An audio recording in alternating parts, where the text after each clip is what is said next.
Find the truth set of the inequality 2t plus 5 is less than 4t minus 5.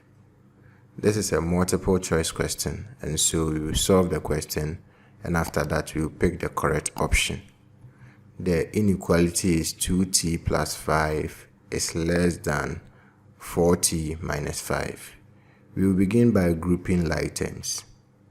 When I do that, I'm going to have 2t minus 4t is less than negative 5 minus 5.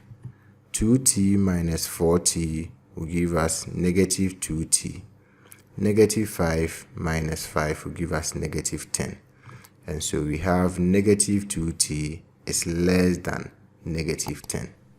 To get t, I'll divide both sides by negative 2. But remember that as soon as we divide through by a negative number, the direction of the inequality sign changes. It's less than here, so it's going to become greater than.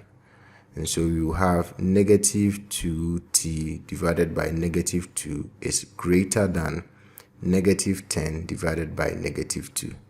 Negative 2 and negative 2 will cancel each other out. Negative 10 divided by negative 2 will give us 5. And so we will have t is greater than 5. When we look through the options here, we can see that the correct option is D. T is such that t is greater than 5.